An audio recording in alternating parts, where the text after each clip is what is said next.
दोस्तों, मैं अभी एक नया क्रिएटर हूँ और मैंने अभी अभी YouTube पर अपना सफर शुरू किया है। मैं दिल से चाहता हूँ कि मैं आप लोगों के बीच बना रहूँ और आपके लिए बेहतरीन वीडियो लेकर आऊँ, लेकिन इसके लिए मुझे आपकी मदद चाहिए। मेरी गुजारिश है कि आप मेरी पूरी वीडियो देखें और मुझे कमेंट में जरूर बताएं कि मुझ में क्या कमी रह रही है। चाहे वो मेरी आवाज, वॉइस हो, बैकग्राउंड म्यूजिक हो या फिर इस्तेमाल की गई फोटो और वीडियो, जो भी कमी आपको लगे बेझिझक मुझे बताएं ताकि मैं उसे ठीक कर सकूं और खुद को बेहतर बना सकूं। प्लीज मेरी मदद करें और मुझे सपोर्ट करें। चलिए शुरू करते हैं आज की ये खौफनाक कहानी। रायगढ़ के बाहरी इलाके में एक पुरानी हवेली खड़ी है जिसे स्थानीय लोग मौत का दरवाजा कहते हैं। ये कहानी 2012 की है, जब 4 दोस्त अमित, सुमित, राहुल और विकास ने तय किया कि वे इस हवेली के पीछे के सच का पता लगाएंगे। अमित एक लेखक था और उसे ऐसी रहस्यमयी जगहों पर जाने का शौक था।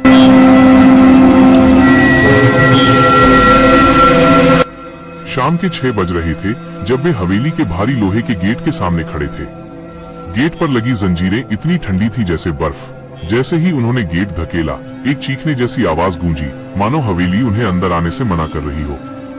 हवेली के अंदर कदम रखते ही हवा का तापमान अचानक गिर गया। धूल से ढके हुए फर्नीचर और दीवारों पर टंगी पुरानी तस्वीरें ऐसी लग रही थीं जैसे वे आने वालों को घूर रही हों।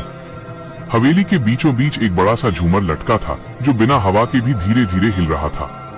विकास ने मजाक में कहा, लगता है यहाँ के भूत हमारा स्वागत कर रहे हैं।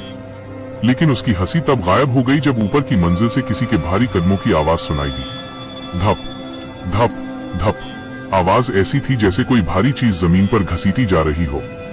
वे चारों ऊपर की ओर जाने वाली लकड़ी की सीढ़ियों की तरफ बढ़े। हर कदम पर सीढ़ियां चरचरा रही थीं। जब वे पहली मंजिल पर पहुंचे तो उन्होंने देखा कि गलियारे के अंत में एक दरवाजा आधा खुला हुआ था। उस कमरे से एक बहुत ही अजीब सी सड़न भरी बदबू आ रही थी। राहुल ने हिम्मत जुटाई और दरवाजा पूरा खोला। कमरे के अंदर सिर्फ एक पुरानी लकड़ी की कुर्सी थी जो खिड़की की तरफ रखी हुई थी। जैसे ही वे कमरे में दाखिल हुए, पीछे से दरवाजा जोर से बंद हो गया। उन्होंने उसे खोलने की कोशिश की, लेकिन वो ऐसे जाम हो गया था जैसे उसे बाहर से किसी ने वेल्ड कर दिया हो। तभी कमरे के कोने से एक फुसफुसाहट सुनाई दी। तुम यहाँ क्यों आए? आवाज इतनी पतली और ठंडी थी कि अमित के हाथ पांव कांपने लगे। उन्होंने अपनी टॉर्च की रोशनी कोने में डाली, लेकिन वहां कोई नहीं था। अचानक खिड़की की तरफ रखी वो कुर्सी अपने आप घूमने लगी। कुर्सी पर कोई बैठा नहीं था, लेकिन उसकी गद्दी पर एक दबाव दिख रहा था, जैसे कोई अदृश्य इंसान वहां बैठा हो। विकास ने चिल्लाकर कहा, हमें यहाँ से निकलना होगा। तभी दीवार पर टंगे एक बड़े शीशे में उन्हें कुछ दिखाई दिया। शीशे में वे चारों तो खड़े थे, लेकिन उनके पीछे एक लंबा काला साया खड़ा था जिसके हाथ राहुल के गले की तरफ बढ़ रहे थे। राहुल ने अपना गला पकड़ लिया। उसे सांस लेने में तकलीफ होने लगी। उसका चेहरा नीला पड़ने लगा। अमित ने अपनी जेब से एक माचिस निकाली और पास पड़े पुराने कागजों में आग लगा दी। आग की रोशनी फैलते ही वो साया गायब हो गया और दरवाजा अपने आप खुल गया। वे वहां से भागे, लेकिन गलियारा अब अंतहीन लग रहा था। वे जितना तेज भाग रहे थे, दरवाजा उतना ही दूर होता जा रहा था। अचानक सुमित का पैर फिसल गया और वो एक अंधेरे कमरे में जा गिरा। जब बाकी दोस्त उसे बचाने पहुंचे तो उन्होंने देखा कि सुमित एक पुरानी तिजोरी के पास बैठा हुआ कुछ बुदबुदा रहा था। उसकी आंखें पूरी तरह से सफेद हो चुकी थीं। वो कह रहा था, वो भूखी है, उसे खून चाहिए। सुमित के हाथ में एक पुराना खंजर था जिसे वो अपने ही हाथ पर चलाने वाला था। अमित ने दौड़कर सुमित के हाथ से खंजर छीना और उसे जोर से थप्पड़ मारा। सुमित होश में आया, लेकिन वो बुरी तरह रोने लगा।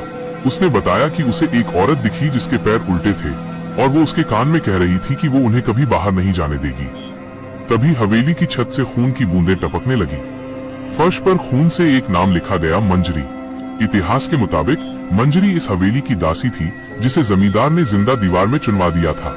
जैसे ही उन्हें ये एहसास हुआ, हवेली की दीवारों से रोने और चीखने की आवाजें आने लगी। ऐसा लग रहा था जैसे दीवारें उनके करीब आ रही हों। चारों दोस्त नीचे की मंजिल की तरफ भागे। मुख्य द्वार अब बंद था। उन्होंने खिड़की के शीशे तोड़ने की कोशिश की, लेकिन शीशे लोहे की तरह सख्त थे।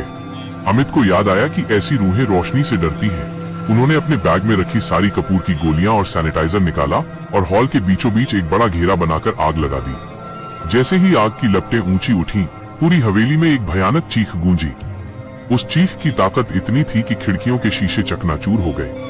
बिना एक पल गवाए वे टूटी खिड़की से बाहर कूदे और अपनी गाड़ी की तरफ भागे।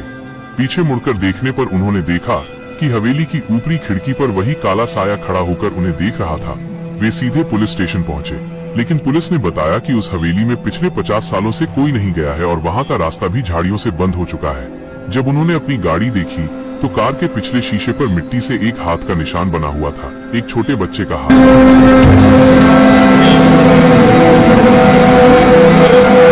आज भी रायगढ़ के लोग उस हवेली के पास से गुजरने की हिम्मत नहीं करते। अमित और उसके दोस्तों ने उस रात जो देखा, उसने उनकी जिंदगी हमेशा के लिए बदल दी। राहुल आज भी अकेले अंधेरे कमरे में बैठने से डरता है, क्योंकि उसे लगता है कि वो साया आज भी उसके पीछे खड़ा है।